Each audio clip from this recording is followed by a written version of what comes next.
Good afternoon, viewers. My name is Abiri Florence, and I will be taking you on the topic settlement and service provision. By the end of this lesson, you should be able to define settlement, explain the various classifications of settlement, then highlight factors to consider before citing a settlement. Let's start with the definition. Settlements are group or collection of buildings buildings where people reside and perform various activities like trade, agriculture, residential, and manufacturing. So wherever people reside and perform any activity or perform these activities mentioned, they refer to as settlements. Now let's start with the classification of settlements. We are going to be discussing starting with the pattern. Pattern refers to how settlements are being arranged. How the settlements are being arranged. We start with dispersed settlement. For dispersed settlement, the settlements are far apart from each other.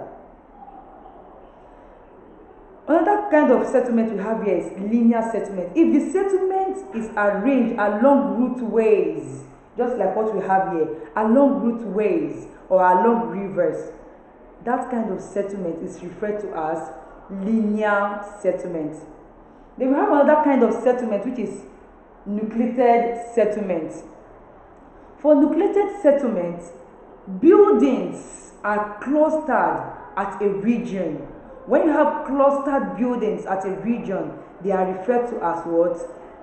The nucleated settlements. Now another classification will be on forms. For form refers to the shape of settlements. So when you see settlement arranged along routeways, that kind of settlement is referred to as linear settlements. Then another settlement we have here is cruciform or crossroads settlement. This kind of settlements are found along road intersection and radiate across the roads, just like what we have here.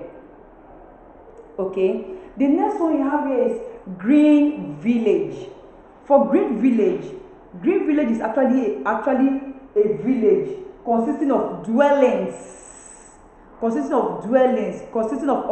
dwellings like industry, churches, and then they have other commercial activity. So that small village that is surrounded by other settlements that has the characteristics of urban settlement, that kind of settlement is referred to as what?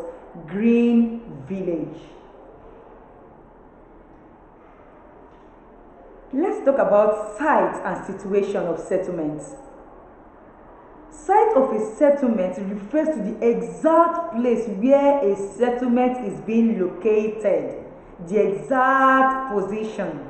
Like this settlement, this place where they are found is referred to as the site of the settlement. So any other situation, any other condition affecting that settlement is referred to as situation of a settlement.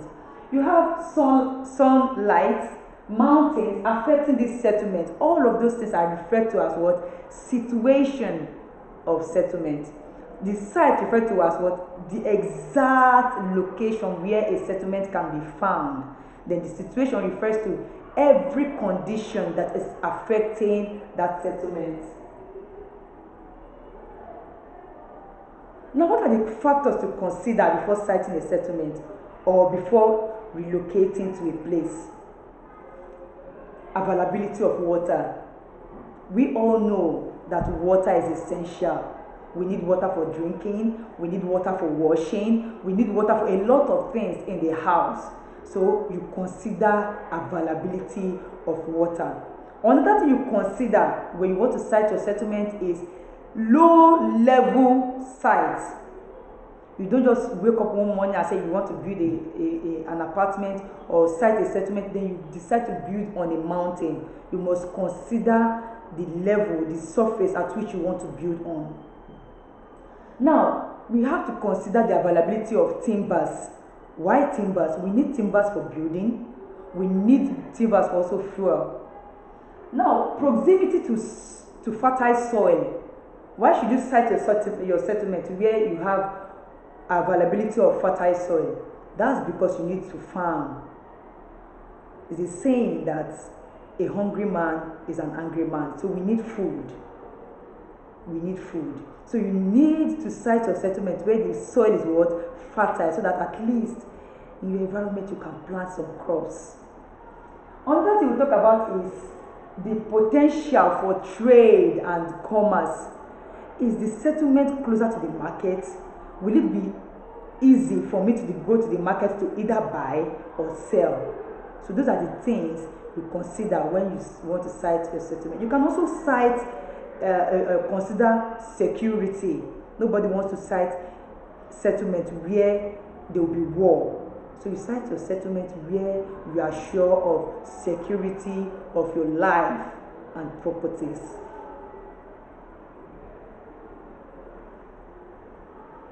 I want to talk about hierarchy of settlements. Hierarchy of settlements. The first hierarchy you have here is conurbation, city, town, village, hamlet, and isolated dwelling. Once you have settlement of more than 1 million, that settlement is referred to as what? Conurbation.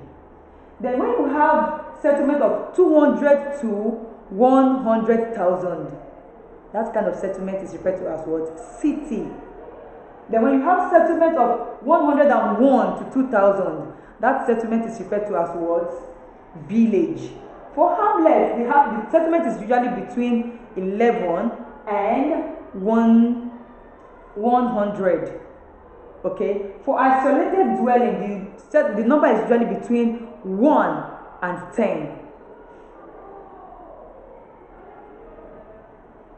What are the factors affecting growth, size, and function of settlements? The first thing that can affect the growth of settlement is either the place is too cold or too hot. If an environment is too cold or too hot, what will it lead to? People will not want to reside in that place. But once an environment have moderate weather, it will definitely attract people to itself. Now you consider industries.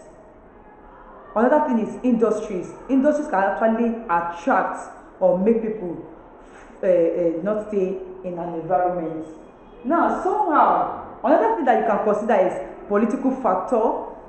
Those are things that can also make an industry, a settlement, to either clustered or dispersed. So those are the things that can affect the growth and size of settlements.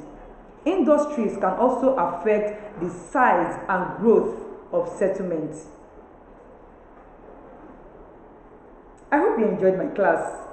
If there's any topic you want us to treat in our next class, put it at the comment section. I beg you to like, comment, and share this video. Bye.